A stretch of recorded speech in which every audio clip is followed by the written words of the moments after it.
And I think in the next 5 years, I think it's reasonable to assume if we look at it, Chris, in 5-year chunks, and let's say 15 years from Mahomes, Right. let's not assume he's going to play 20, even if it's 15. I think it's reasonable 1 or 2 every 5 years, maybe 3 in a 5-year period at some point. And he's got a chance to catch Tom Brady. If I'm Brady, I'm revisiting already my retirement decision, thinking maybe I should just go to San Francisco and get number 8 if they'll have me. Maybe I do need number 8. Just pull that stake out one step farther to make it a little bit harder for Mahomes, because I think Brady's going to be sweating out the next 15 years, wondering whether or not Mahomes is going to catch him. Yeah, well, I mean, listen, I certainly think he's going to be relevant and in the Super Bowl conversation for the next 10, 12 years. There's no doubt about that. You know, how many chances do they get? I mean, look at that right there. You want to talk about, look at that right there. So this is a great, leave this up here for a second before I even get into what I was going to say. See, this is what I'm trying to explain to people when they say, wait, what one guy got to build himself through team play and, you know, hey, we'll run the ball. I'll be, you know, high percentage passes, be clutch, and our defense will have unbelievable game plans. Look at this. This is pretty amazing. When you look at 11-3 is the part I'm looking at. You know, here we are, 3 Super Bowl wins for Brady, 2 for Mahomes, right? At the age of 27, 11 postseason touchdowns to 3 interceptions. And in that same comparison, there's Patrick Mahomes, who it was always just about him from the get-go. It's 35 touchdowns and 7 interceptions. Almost more than 3 times the amount. Now that's speaking to what you're talking about, Mike. The greatness of Patrick Mahomes. It's almost being overlooked a little bit. He was so good right away that we've become a little numb to it. And that's where, you know, you saw me a few times last week kind of lose my crap or get emotional about it because I don't understand it. But he's special, to your point, and they're going to have a lot of cracks at it. It's just, do they get there? Do they win? And, you know, to that, Mike, I think with the Brady comparison, we're going to get to the phase here of what you were talking about, their ability to, you know, draft and develop and the value free agents. They're going to start getting all the free agents who are like, I'm at the end of my career. I don't need any more big money paydays. I'd like to go play with the Chiefs in Kansas City and Patrick Mahomes. They're getting to that point, too, now, where they're going to get the gravy train of people jumping on here. And I think that could be cool or fun to watch, too. That's one of the ingredients to sustaining those runs, right. Bringing in veteran players who are beloved, who haven't won a Super Bowl and want to get one before. Carlos Dunlap. They retire. Exactly. Right. Here's the reality, though, as it relates to what we've seen from Mahomes so far. And I don't know whether I said this on the show yesterday. I did several different radio spots after we were done. It came up a couple of times. We've seen them get to the AFC Championship game and host it each of the 5 years that Patrick Mahomes has been the starter, which is incredible. Insane. But let's go all the way back to 2018. If D Ford doesn't jump offside, the Super Bowl that year. Right.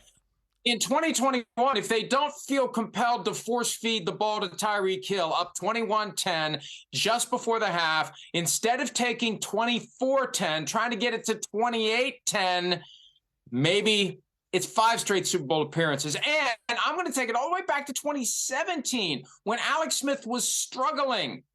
If they put Patrick Mahomes in November and he does what he did the following September when he took the league by storm, and I think he would have if they would have unleashed the Kraken then. I'm with you.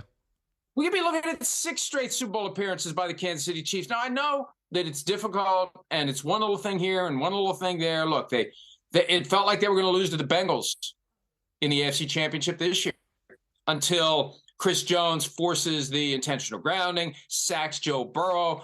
The Chiefs get the ball. Joseph Asai hits him out of bounds, and they get the makeable field goal to win the game. I mean, it's not easy when you're getting to those final stages. And even in the Super Bowl, I mean, it was hardly easy. But when the dust settles on 2 championships in 4 years, and 3 Super Bowl appearances in 4 years, and the guy's only 27, and it feels sustainable. It feel like, and he's only going to get better. That's the thing that folks don't realize. Right. Just starting the prime of his career.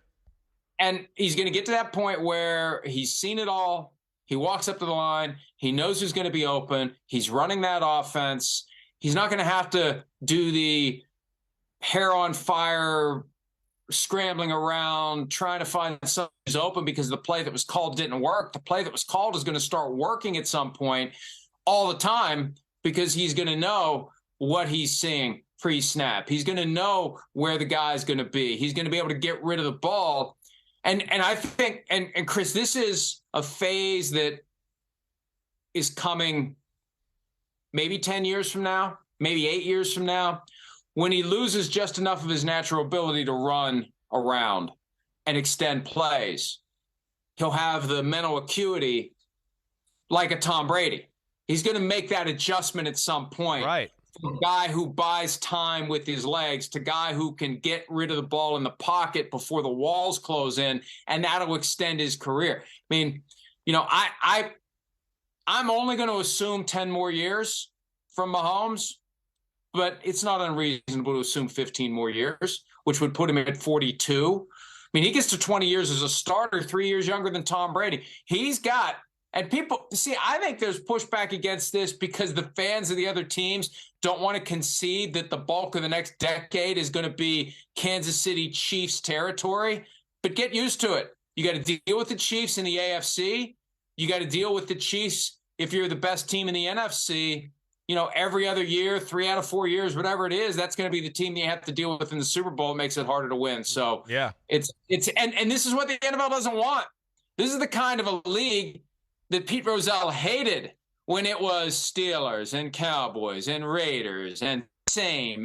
We want parity. This is a team that turns parity on its head. And we know how hard it is to create a dynasty in the NFL. We just get past the Patriots dynasty where they're winning all the Super Bowls, and now here come the Chiefs. Yeah, well, you're seeing people that are mastering this new current system finally. They go, hey, yeah, there's parity, but we're still good at our jobs, and we're better than this group here, and we figured it out, and we can sustain it, and we're watching it, right in front of our eyes. So you're right about that. And Mike, we saw the a little bit of what you were talking about. I mean, I'm with you. He's certainly, like we discussed yesterday, his arm ain't going anywhere. So he's going to be able to still throw lasers at the age of 40. He will. And we saw an adjustment in game play and style of play this year to a degree. We talked about it a lot when we just were talking a little bit about, all the, hey, we saw here in the playoffs with the bum ankle. He was capable of kind of doing what you're saying. Wait, I'm going to do it with my brain. I'm going to get the ball to my hands. And we kind of saw that next phase of what he could do or just playing the game a little bit more surgicality-wise, right? My favorite word in the English language. But too, Mike, I wouldn't, to piggyback a little off of what you're saying here, because, yeah, I think the Chiefs are the team of teams right now.